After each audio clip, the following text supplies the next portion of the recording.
to me, isn't that life? That there Yeah. should always be a next. And if there's not a next, then I'm doing something wrong. Like I want to stay in this period of seeking next. And it's not running away from what is good. It's not this idea, I think some people, oftentimes when we talk about people that are always looking for the next best thing, it's someone who's scared of commitment or just scared of accepting a lot. It's not that. It's like I'm very content. And I think that contentment is what drives my desire for, okay, this didn't work out. Like, what's the next thing that I can try? Hey guys, welcome to episode number 233 of the Game On Girlfriend podcast, where I'm excited to inform you that it is not every day on the Game On Girlfriend podcast. We bring you a Sports Illustrated swimsuit model who's hit like the semifinals of that entire, like, who's going to be the cover girl. Yeah, that's who our guest is today. And you're going to love her because she's an extraordinary human being. Her name is NoorJehan Tourte. And she talks to us today about what that experience taught her and how she expanded from that moment and what she's come to understand about leadership, how she feels about opening doors. What does that really look like for women today? How can we as women support each other anytime we see another woman feeling insecure or unsteady? How can we jump in and support that so that we all move forward more? As I'm sure you can guess, this is one of my absolute favorite conversations I've had on the podcast because it was really two women sitting down talking about what we can do to make the world a better place. How can we be better leaders? How can we role model in a different way? And what can we do to bring as many people along with us as possible?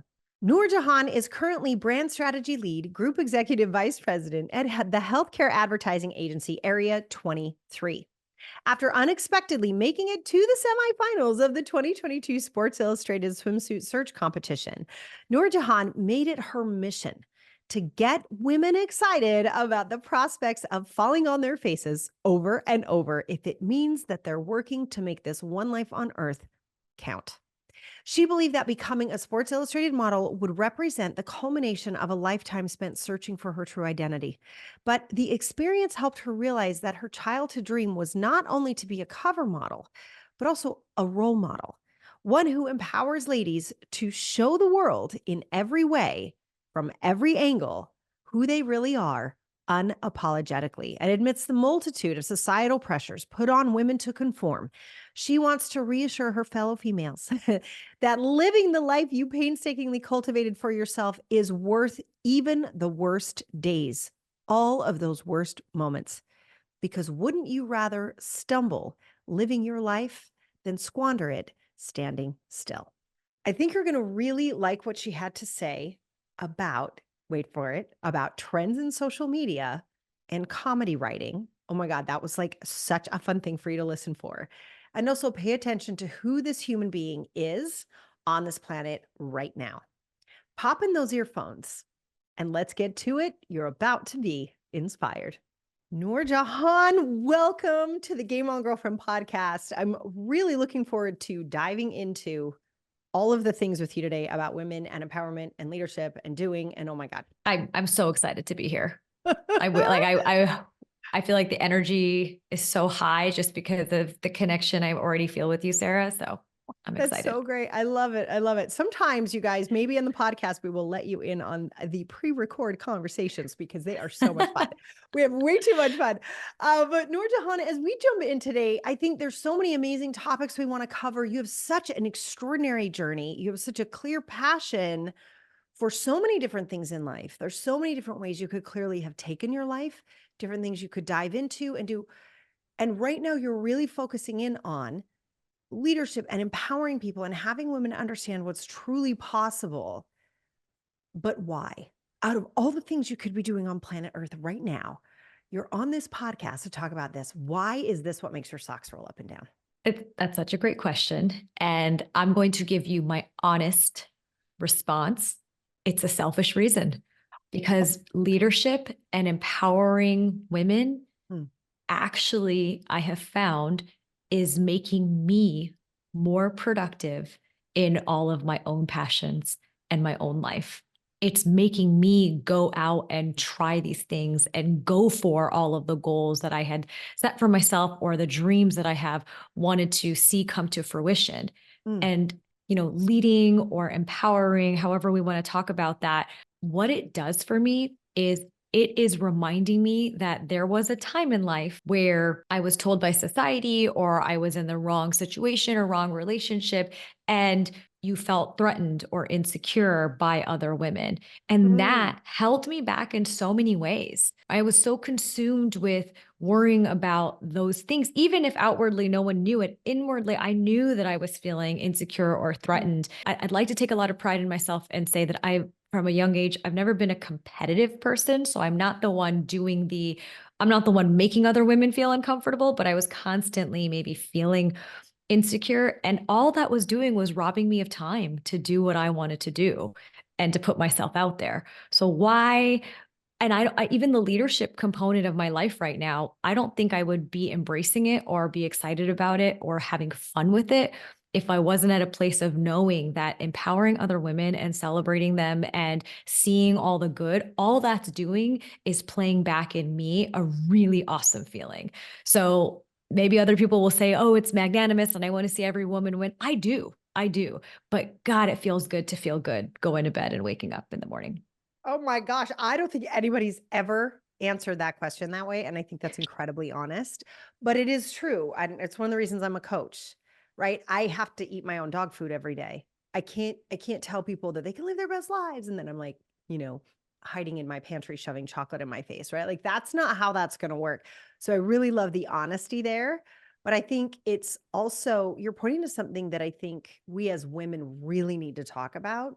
It's women who are keeping a lot of the white patriarchal systems in place, right? And not on purpose, not to Yeah. be mean, not to like put it's like this thing we do. NoorJehan, we were talking about TV and how much we love it. And I'm so sorry. I just thought of a TV show where this is so beautifully illustrated. I don't know if you've seen the Apple Plus TV show For All Mankind. No.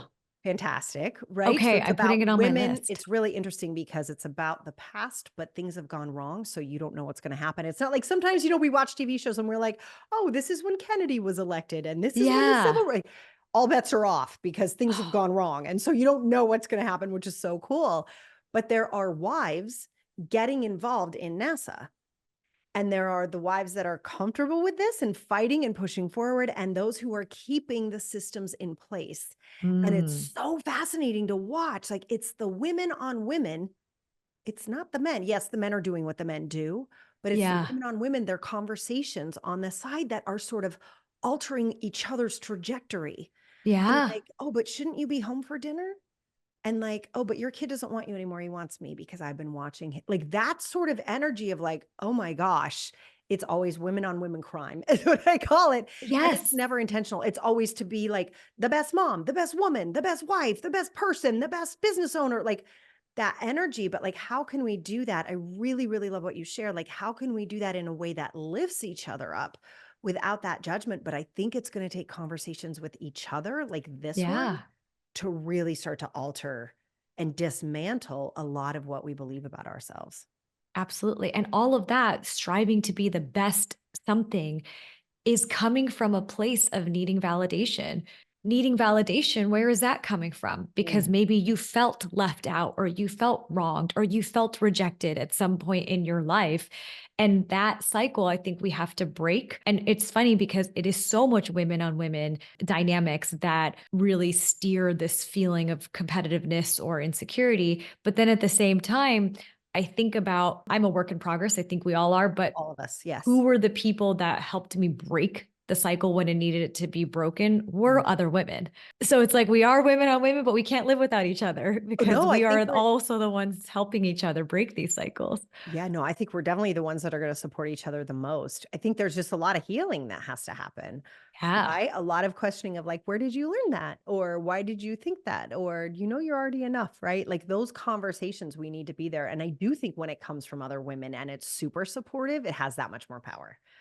Right? Just like when 100%. it's like to keep an industry or a structure in place, it has a lot of power, but so does the dismantling piece and the support and the love. And I think we can really make massive changes in the coming years. I'm actually super excited about what's possible, especially with people like you doing the work that you're doing. It's so important. Thank you. I'm excited too. Just because we have people like you at the forefront leading it. Takes a I'm lot of just, us, right? All yeah, together, arm in arm. Yeah. yeah. So I know you have a lot of theories about leadership and actually doing stuff. Or like a nice way to say that, right? Like, so there's a lot of leaders who kind of just go do the things other people. And then there are leaders who are, I like to say role modeling might be the best term. Yeah. So talk to us about what you think is most important for leaders and what have you seen in your own career path and the different turns that you've taken?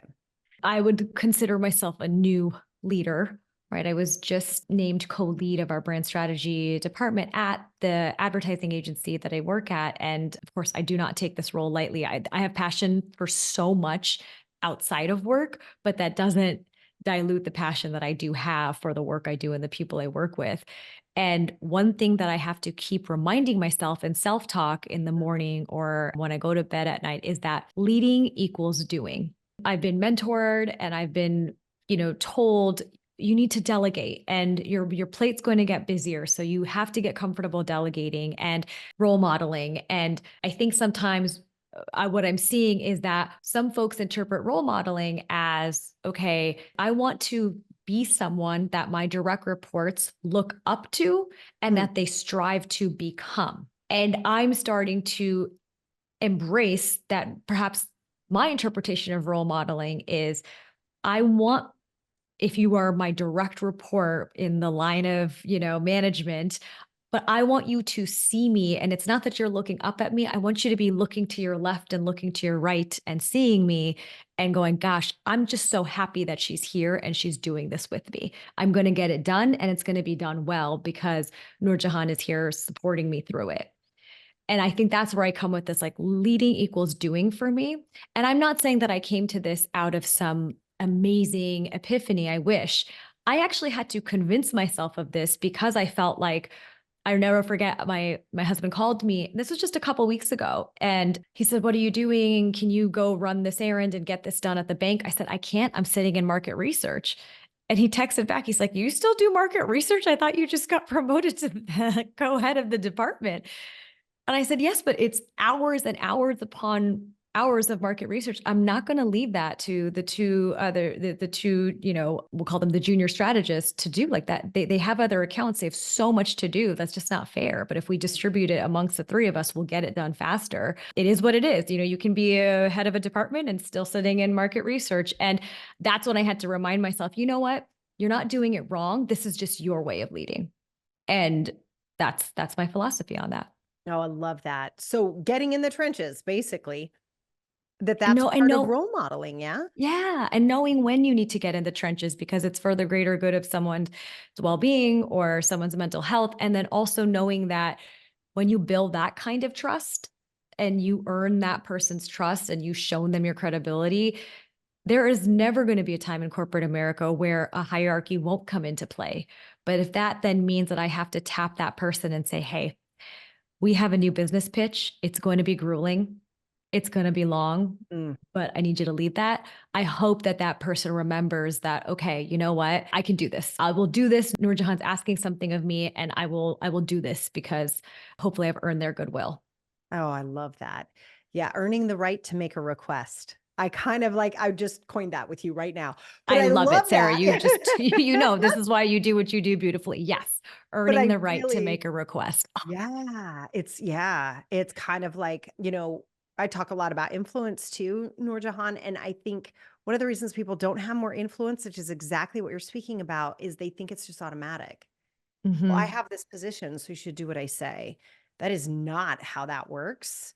And I call that being a pigeon manager. You come in, you Yeah. shit all over everything and you leave, right? Like nobody wants to work for a pigeon manager. That is not fun, Yeah. right? It's like, don't come in here and tell me what I'm supposed to do. And then you walk out and go to lunch. Like, F you, I'm not going to do this, right? Yeah. So Yeah. earning that listening of the team that when you make a request, it's because you know what you're talking about and you'd be willing to do it yourself. Yes. Boy, does that set a different tone inside of a company. Yeah. Absolutely. And Yeah. that too, I think I've had really great role models that have done that.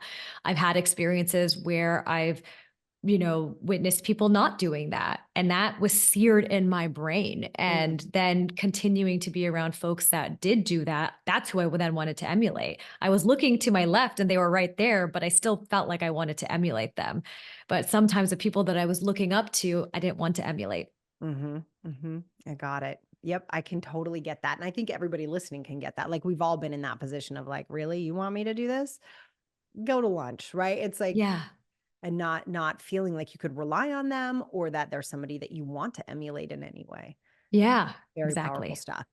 And so I know you also teach women or talk to women about not waiting for doors to open them, but to open your own dang doors. Yeah. Can you talk to us about things maybe you've done or things you've seen other women do, or what would you encourage all of us to do to open our own doors like this? I've been told this, and truly, whatever's coming to mind is what I'm going to say to you. None of this is rehearsed, but I had been told on a few podcasts that I speak a lot about men Mhm. that have been role models or that I've been inspired by, which is ironic because here I am on this platform of empowering women. But this goes back to the women on women dynamics.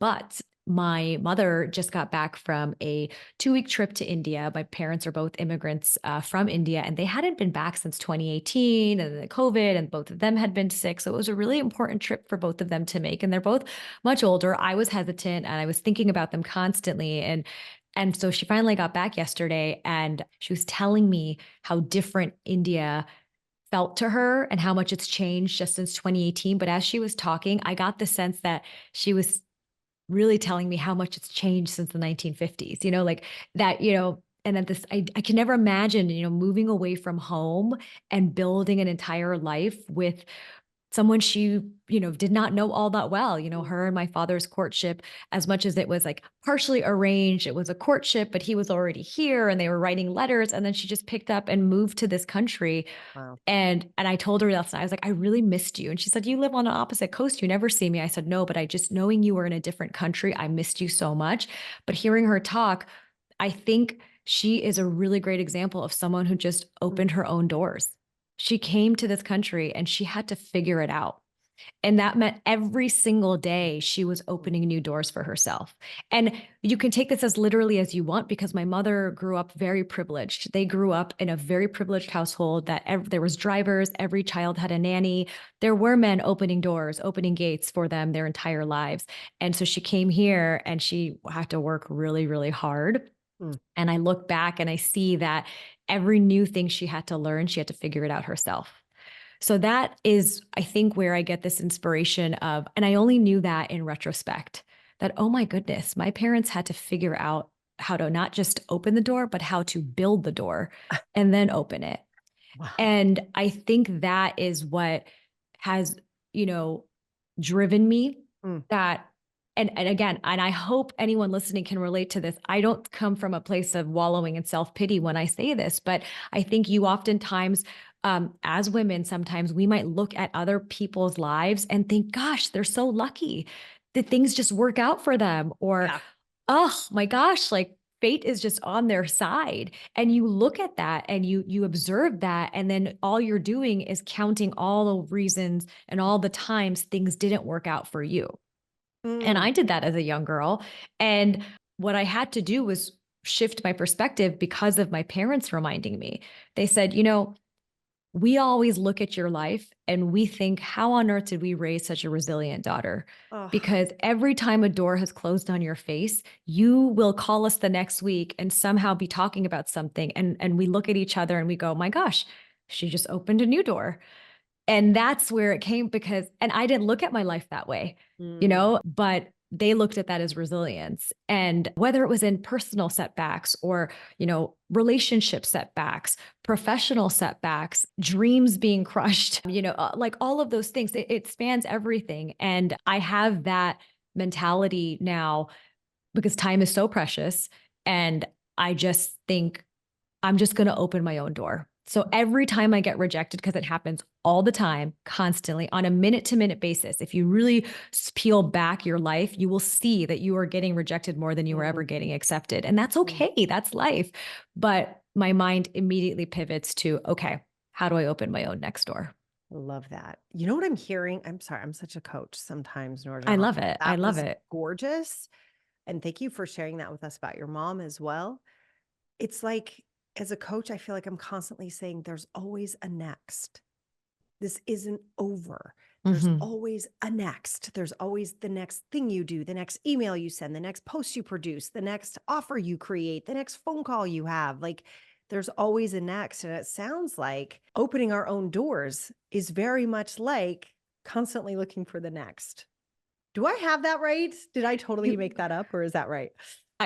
again, once again, you just crystallized everything into the soundbite that is perfect. It's exactly right. And because I always feel like if there's not a next, then it, like, to me, isn't that life? That there Yeah. should always be a next. And if there's not a next, then I'm doing something wrong. Like I want to stay in this period of seeking next. And it's not running away from what is good. It's not this idea, I think some people, oftentimes when we talk about people that are always looking for the next best thing, it's someone who's scared of commitment or just scared of accepting a lot. It's not that. It's like I'm very content. And I think that contentment is what drives my desire for, okay, this didn't work out. Like, what's the next thing that I can try? Yeah, I do think that when the next comes from a moment of failure, right? Or rejection, like you said, but a moment of perceived failure, let's say that, like you do get a no. Or I know a lot in my industry, there's so many online service providers that we support that it's like, it didn't go the way I thought it would, or I didn't Yeah, get the reaction I'd anticipated. It's like, okay, but what's next? And I love how you also talked about the shiny thing, because that is the opposite of what we're talking about, right? It's not like, oh, well, that exactly. didn't work, throw it out. It's like, no, where does it need to be tweaked? And what can we do Yeah. next to make this thing fly? Yeah. Right? Yeah. Such a good 100%. distinction. Really, really good distinction there. Okay. Okay, good. Now, I know, given your position that you shared with us as well, that you are pretty much a master at branding. What do you wish people understood about branding that you think they don't understand? I love this question. I think anyone in my industry, and you, of course, will know this very well, that the layman might look at a brand or might look at a person's personal brand Mm, and just think, gosh, like I can do that. I want to do that. And, because it looks so, whether it's like you're seeing an influencer and their lives look so glamorous and sexy, and you want to do that. And you also think, oh, I like fitness. I like working out. So right. I want to try my hand on that, hand at that. And so because this person's branding or just their personal brand just screams fun, vivacious, fitness, I want all that and I can do that. So I'm going to go try my hand at that. And then Mm, suddenly you're met with so much disappointment because suddenly you realize like this is such a saturated market. I don't know how anyone's ever going to notice me. mm, And this isn't fair. Why is it working out for all of these other people? And they seem to be having so much fun and being fitness influencers, and it's just not working out for me. mm. And I think that is the mistake that a lot of folks that aren't in our industry make when they're going at their own and developing a personal brand or branding their products and services, that I am following trends and like what other people like. Because I think social Mm, media reminds us that trends are important. Go find the trending music and use that in your video and then it'll go viral. And so I think maybe younger generations think, yes, I need to go follow the trends. mm. Whereas as branding experts and marketing and and advertising, we are not looking for the finding trends comes at the very end. It's like in comedic writing. I remember taking a comedy writing course and everyone's spitting out jokes, and our teacher said, the jokes come last.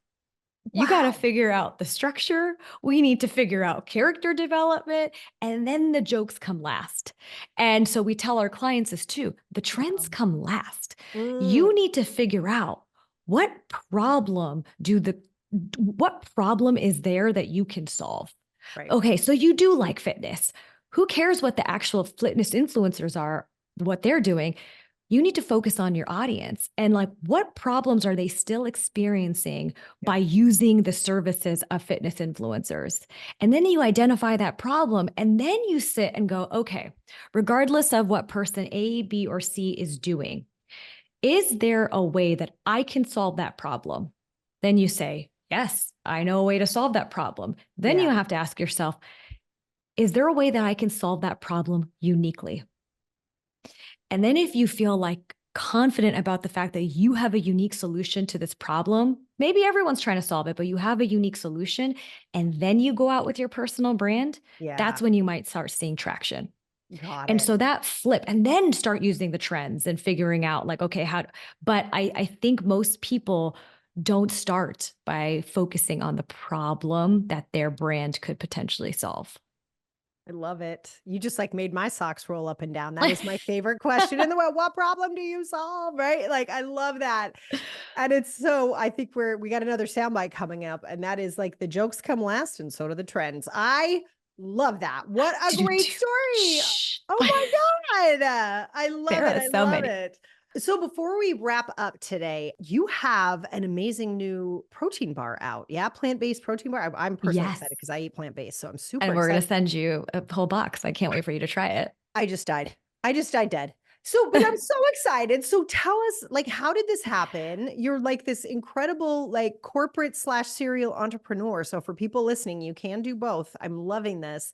Tell us about this bar. How did this happen? So this really you can do both, but also having great support and people you trust. This all came about because when I was got engaged, I decided to try a plant-based diet just to get Ah, healthier. And I'm not a one of extremes, so I thought I was signing up one of my friends from business school. She was the head of marketing at Sakara, which is an amazing plant-based food delivery service. And she had told me, if you ever want to try it, let me know. So I thought, no, let me try it for a few days in the week. And I really liked it. And then my fiance at the time pointed out that I was still eating protein bars that were not plant-based. And he ah, said, you're not actually fully plant-based during the week because you eat these protein bars.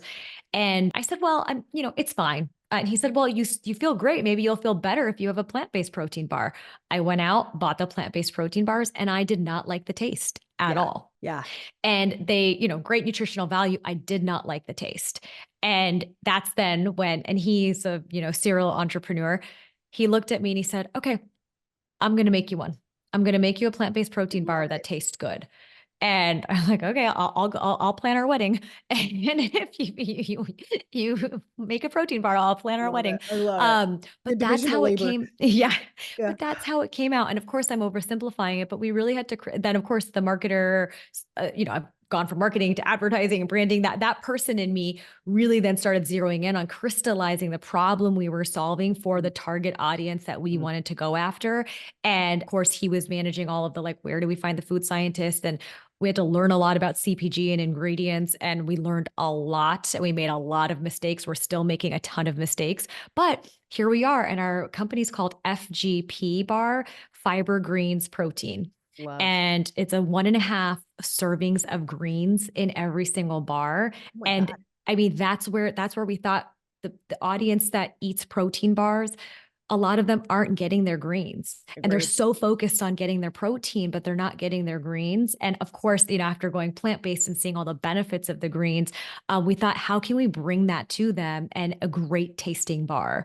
And it's filling and it's really great. And we are trying to break into the market. I mean, of course, women, I think we tend to eat more plant-based or more protein bars, but we have so many men that are going out, getting into the gym. They need that protein, but everyone needs the greens. And so we're really trying to find our way and we're super excited. And I'm going to send you some bars, but also hopefully we can follow up in the show notes, but definitely a discount to your audience and Our all of the girlfriend. girlfriends Thank you so much. We're to so try these excited. bars.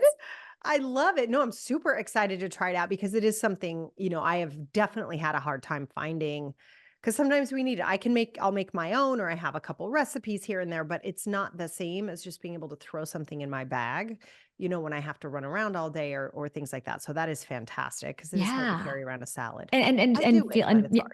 I Yeah. do too. And then feel good about it. Like feel good Mhm. about what you're eating. It's a game changer, right? I mean, like you said, so many of us are go-getters and we're ambitious and we're trying to do so many things. I found that in eating, I enjoy a lot of foods, but those days where I'm really busy, that eating healthy and not worrying about the ingredients and not worrying that this is good for me and good for the environment, it keeps me focused. I love it. Oh my God. I'm so excited to try. So, so good. I'm so excited for you to try them. So, if we will have the links to that in the show notes, both the link to the website to check out the bars, you guys, and also the Instagram link to that. And And a NoorJehan, if discount code. someone's and a discount code too. Heck yeah. Wink. I love it.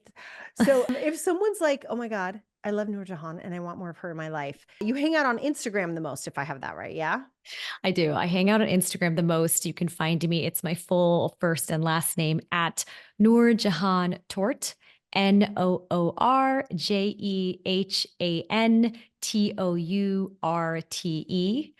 So, hit me up, DM me if you want some bars, you just want to chat. I tend to tease my husband a lot on, on my stories if you want to see that.